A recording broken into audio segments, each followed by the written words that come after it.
স্ত্রী থাকলে তার কাছে রাতের বেলা একটু ঘুমাইতে পারলে তাদের অনেক মজা লাগে। বক্তাদের কপালে শীতকালে সেই ভাগ্য হয় না।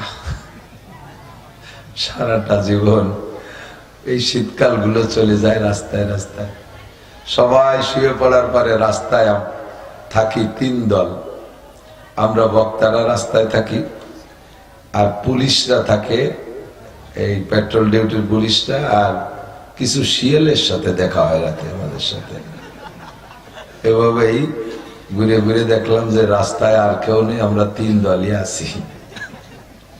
মানুষ একটু পরে কে কেমন থাকবে না থাকবে, কে কি খাবে না খাবে, এটা একমাত্র আল্লাহই ভালো জানে। ডাক্তাররা রোগী দেখে, রোগী দেখে ডাক্তাররা পয়সা কামাই করে। ডাক্তারদের ডাক্তারি বিদ্যাটা সেবামূলক বিদ্যা। তাদের কাজ সম্পূর্ণই সেবামূলক, তবে এটা তাদের আয়ের উৎস, ইনকাম সোর্স। শোনা যাচ্ছে, আপনারা বুঝতেছেন? তো ডাক্তার রোগীর মাধ্যমে পয়সা ইনকাম করে, যদিও তবুও ডাক্তার যে রোগীটাই দেখে, ওই রোগী দেখে রোগী নিজে দোয়া না করলেও ডাক্তার দোয়া করে, আল্লাহ যেন আমার হাতে রোগীটা সুস্থ হয়ে যায়। 2-4 দিন 10 দিন পরে যদি রোগীটা সুস্থ হয়ে এসে ডাক্তারকে রিপোর্ট দেয়, ডাক্তার সব সুস্থ হয়ে গেছে, ডাক্তার যে কত খুশি হয় যারা ডাক্তার তারা বোঝে। তেমনি আমরা উলামায়ে কেরাম যাদেরকে আল্লাহ তাআলা মাঠে ব্যবহার করতেছেন বয়ান বক্তৃতার জগতে, 6 মাস 7 মাস 8 মাস 1 বছর আগে অগ্রিম দাওয়াতগুলো আমার ডায়েরিতে লেখা। যখনই ডায়েরিতে দাওয়াত লেখি, মানুষে চলমান সিস্টেম হিসেবে আমি কোনো তাকাজা পেশ করি না, কোথাও না। কিছু পয়সা আমাদের রাহ খরচা হিসেবে দিয়ে আসে, আমি এই টাকাগুলো সব আলাদা করে রেখে দিই। যেদিন যে মাহফিলটা শেষ করতে পারি, তারপরে তাদের টাকাটা আমি ব্যবহার করি। তার আগ পর্যন্ত আমি দোয়া করতে থাকি, আল্লাহ আমি ওয়াদা করছি তাদের উপযুক্ত মাহফিলটা সুন্দরভাবে আমি করে আসতে পারি, এ তৌফিক আমাকে দিও। কর্তৃপক্ষরাও আমাদের জন্য অনেক দোয়া করে, নইলে যেভাবে পরিশ্রম করি, এই পরিশ্রমের পরে টিকে থাকা বড় কঠিন। যত্নের অভাব নাই, খাবারের অভাব নাই, আদরের অভাব নাই, আহ্লাদের অভাব নাই, কিন্তু কিছুই উপভোগ করতে সুযোগ পাই না। পুরোটা শীতকাল চলে যায়, প্রত্যেকটা মানুষেরই নিজস্ব বিছানায় একটু পিঠ দিয়ে আরামে ঘুমানোর শখ হয়, এবং সব মানুষই এই আরামটা করে থাকে। স্ত্রী থাকলে তার কাছে রাতের বেলা একটু ঘুমাইতে পারলে তাদের অনেক মজা লাগে। বক্তাদের কপালে শীতকালে সেই ভাগ্য হয় না। সারাটা জীবন এই শীতকাল গুলো চলে যায় রাস্তায় রাস্তায়। সবাই শুয়ে পড়ার পরে রাস্তায় থাকি তিন দল। আমরা বক্তারা রাস্তায় থাকি, আর পুলিশরা থাকে, এই পেট্রোল ডিউটির পুলিশরা, আর কিছু শিয়ালের সাথে দেখা হয় রাতে আমাদের সাথে। এভাবেই ঘুরে ঘুরে দেখলাম যে রাস্তায় আর কেউ নেই, আমরা তিন দলই আছি। অনেক দিন আগে আমার আব্বা সম্ভবত খুব অসুস্থ অথবা মারা গিয়েছিলেন, এমন কোন অ্যাক্সিডেন্টে এই মাঠে দাওয়াত দিয়েছিল আহমেদ জামাল সাহেব, আমি আসতে পারিনি। আমিও ভুলে গেছি, ওজোর জানাইলে তারা মেনে নেছে, কোনো সমস্যা নেই। তারপরে এবছরে এই দাওয়াতটা সময় মতো না, আরেকটা জায়গায় দাওয়াত ছিল, সেই দাওয়াত তারা সুযোগ দেওয়ার কারণে সুযোগ পেয়েছি, ওইটা তারা পরিবর্তন করে নেছে। সেই সুবাদে মৌলানা শফিক সাহেব লাইন করে আপনাদের এখানে ডেটটা তৈরি করে দিয়েছে। তো লম্বা একটা সফর চলে গেছে। কারগুজারি বলা মাকসাদ না, আমি দুর্বল, সেই দুর্বলতার কারণে আমি কতটুকু পারবো এটা জানি না। যদি কম হয়ে যায় আপনারা অভিযোগ করবেন না, এই জন্য আমার দুর্বলতাটা আগে ব্যক্ত করতেছি। সিলেট, চট্টগ্রাম, টাঙ্গাইল, ময়মনসিংহ, ঢাকা ঢুকো দিয়ে একটানা 7 দিন 8 দিন সফর করে এসে এত ক্লান্ত হয়ে গেছে। বিমানে গেছি অনেক জায়গায়, তারপরে আবার বাসে, গাড়িতে, মোটর সাইকেলে দৌড়দৌড়ি করে ঠান্ডা গলা টলা বসে গেছে। আমি আপনাদের কাছে দোয়া চাই, স্বল্প অল্প কথার ভিতরে আল্লাহ তাআলা আমাদের সকলকে হিদায়াত নসিব করে, বলেন আমিন। সময় পরিবর্তনশীল। ছোটবেলায় আমাদের যার যেমন রুচি ছিল, এখন যারা যতটুকু বড় হয়েছি সেই শিশুকালের ছোটবেলার রুচি কি আছে? ছোটবেলায় 5, 7, 4, 5, 6, 7, 8 এর ভিতরে একটা রুচি ছিল। কেমন রুচি ছিল? দেশে যখন যে ফল হয় ওই ফল আগ ফল কিরা খেতে পারে? খেজুর খাইয়ে পারলাম, আমি তোকে সবাই আগে খেজুর খাইছি। কবে খাইছি? গত শনিবারে। আমি 15 দিন আগে মামবাড়িতে খাইয়েছি। এই বলে একটা পাল্লা চলতো। সিম খাইছিস কিরা? কত আগে? আমি সবাই আগে খাইছি। এই নিয়ে পাল্লা চলতো। এখন বয়স বেড়ে যাওয়ার পরে সেই জালি খেজুর, কুশো, সিম, আমের গুটি এইগুলো খাওয়ার পাল্লা মন আছে নাকি?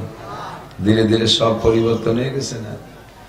এমন করে আশাবা সগীরা ওয়া আপনাল কাবীর কাদরুল গাদাতে ওয়া মাররুল আশি, সকাল বিকাল দিন রাতের পরিবর্তনের সাথে সাথে মানুষের রুচি ও চাহিদার পরিবর্তন হয়।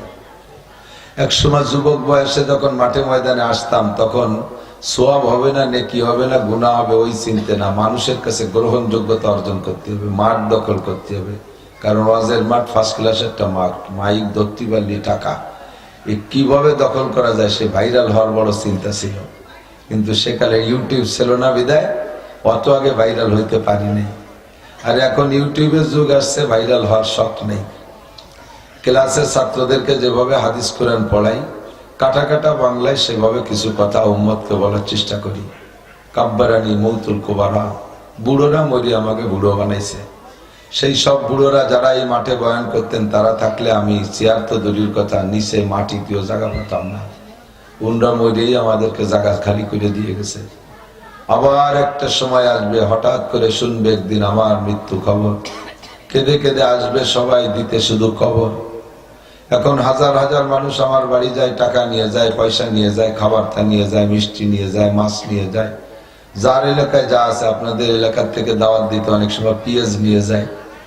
ওই মুন্সিগঞ্জ আড়িয়াল বিল এলাকার মানুষ গেলে ওরা ওখান থেকে কুমড়ো নিয়ে যায়। একটা কুমড়ো 60 কেজি 70 কেজি ওজন। একটা কুমড়ো দিতে পারলে হুজুর দাওয়াত রাখবেন, এইভাবে আর কি। একদিন আমার মরণের খবর আসবে, সেদিন আর কেউ আমার ওয়াজের দাওয়াত দিতে যাবে না, মিষ্টি কুমড়ো খাওয়াইতে যাবে না। হয়তো বেশি বেশি মহব্বত থাকলে 3 মুঠ মাটি দিতে যাবে। কথা বলেন ঠিক কি ঠিক না? এমন ভাবে প্রত্যেক দিন পরিবর্তন আসতেছে। তো আল্লাহর কাছে দোয়া করি, আপনারাও দোয়া করেন যাতে আল্লাহ তাআলা আপনাদেরকে সাথে নিয়ে অনেক দিন পর্যন্ত দিনের দাওয়াতের কাজ করার তৌফিক দান করে। সবাই বলি আমিন। আমিও দোয়া করি আজকে যেমন মহব্বতের শীতের মধ্যে বসে আছেন, যেন আল্লাহ তাআলা কিয়ামতে আমাকে আপনাকে এই মহব্বত আর ভালোবাসা নিয়ে একই সাথে জান্নাতে যাওয়ার তৌফিক দান করে। বলি আমিন।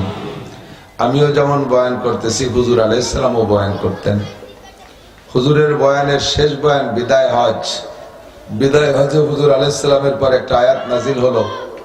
ওই হজের বয়ানের খুতবার ভিতরেই আল-ইয়াউমা আকমালতু লাকুম দীনাকুম ওয়া আতমামতু আলাইকুম নি'মাতি ওয়া রাদিতু লাকুমুল ইসলাম দীনা। আল্লাহ পাক বললেন, আজকে এই মুহূর্তে এক্ষণ অধ্যকার দিবসে তোমাদের জন্য দিনকে পরিপূর্ণ করে দেয়া হয়েছে, তোমাদের নিয়ামতকে পরিপূর্ণ করে দেয়া হয়েছে। ওয়ারাদিতু লাকুমুল ইসলাম দীনা, আর তোমাদের ইসলাম ধর্মের উপরে আমি আল্লাহ সন্তুষ্ট হয়ে গেছি। একটু বলেন সুবহানাল্লাহ। আয়াতটা শুনে নবী পাক টের পাইছেন আমার হায়াত শেষ। কারণ কোন জিনিস পূর্ণ হওয়ার পরে এরপর ওই জিনিস ধ্বংসের দিকে যায়। একটা ফুল যখন ফুটা শেষ হয়ে যায়, ওই ফুলটা কুড়ি বের হওয়া থেকে মুকুল, ছোট্ট মুকুল যখন মুখ বের হয়েছে গাছের ডালের মাথায়, সেই থেকে একটা গোলাপ ফুল ফুটে যাওয়ার আগ পর্যন্ত যে টাইমটা সে অতিবাহিত করছে, ফুটার পরে আর সেই টাইম সে পায় না। কতক্ষণ? ছোট্ট মুকুল থেকে নিয়ে ফুটা পর্যন্ত 1-1.5 মাস 2 মাসও সময় লাগে। কিন্তু একবার ফুটা কমপ্লিট হয়ে গেলে পড়তে কয়দিন লাগে? একদিন পরেই পাপড়ি ঝরা শুরু হয়ে যায়। নবী আলাইহিস সালাতু ওয়াস সালাম ইসলামের বিল্ডিং তৈরি করেছেন, ইসলামের ফুল ফুটাইছেন 23 বছর যাবত। পরিপূর্ণ ফুটতে লাগছে 23 বছর। যখন 23 বছর পুড়িয়ে গেছে, তখন আল্লাহ আয়াত নাজিল করলেন, হুজুর বুঝছেন, এখন আমার ফুল ফুটা শেষ, পাপড়ি ঝরার সময় এসে গেছে। সেই সময় হুজুর আলাইহিস সালাতু ওয়াস সালাম সাহাবায়ে কেরামদেরকে ডাক দিয়ে বল, আল্লাহ পাকের কাছে আগে পরামর্শ করছেন, আল্লাহ দিন দুনিয়ায় থাকার জন্য দিনের গার্জিয়ান লাগে, খেয়াল করেন, দিন দুনিয়ায় থাকার জন্য দিনের গার্জিয়ান লাগে, আর নবীরা হলেন দিনের গার্জিয়ান। তা আমি তো শেষ নবী, আনা খাতামুন নাবিয়্যিল্লাহ নবিয়্যা বাদি, আমি শেষ নবী, আমার পরে কোনো নবী আসবে না, নবীদের সিরিয়ালের গার্জিয়ান আমি শেষ। তাহলে আমার পরে তোমার এই দিন দুনিয়ায় ধরে রাখবে কারা? এই জিম্মাদারি কাদেরকে দিয়ে যেতে পারি? আল্লাহ পাক বললেন তুমি কোরআন শরীফ পড়ে দেখো কাদেরকে দিবা।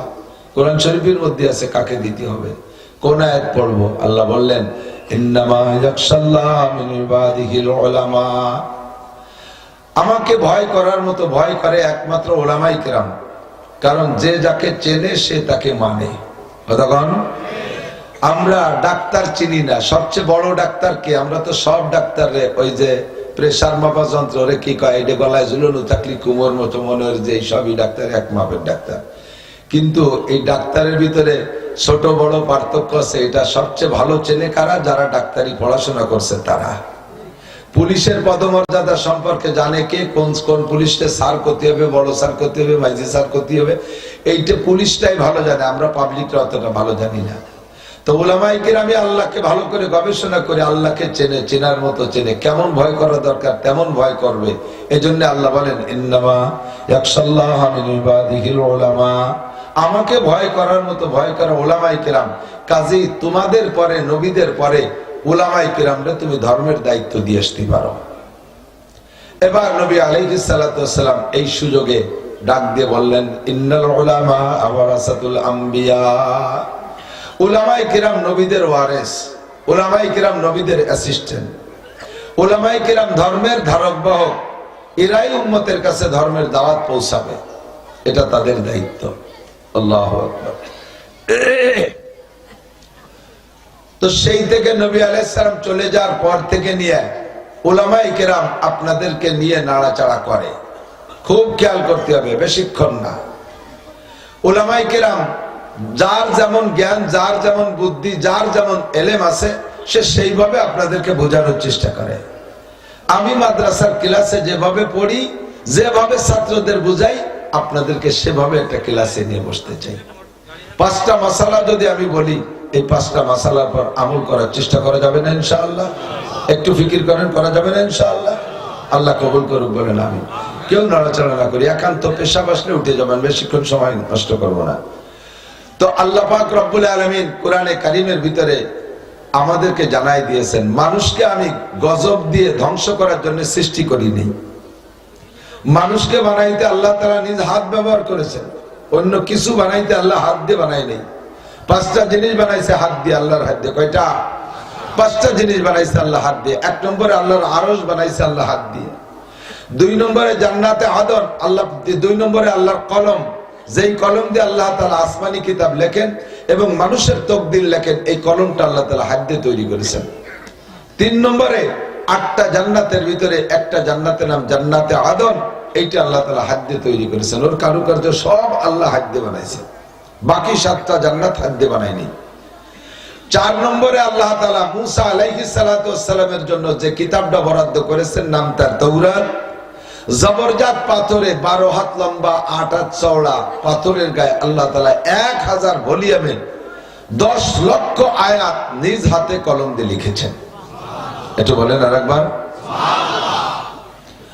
5 নম্বর আদম আলাইহিস সালাম সহ কিয়ামত পর্যন্ত যত মানুষ আসবে, মুসলমান, অমুসলমান, হিন্দু, বৌদ্ধ, খ্রিস্টান, কাফের, মুশরিক, মুরতাদ, বেঈমান, ইহুদ, নাসারা, নাস্তিক যারা আছে, সমস্ত মানুষের মাথাটুক গলার উপরে টুক আল্লাহ নিজ হাত দিয়ে বানাইছে।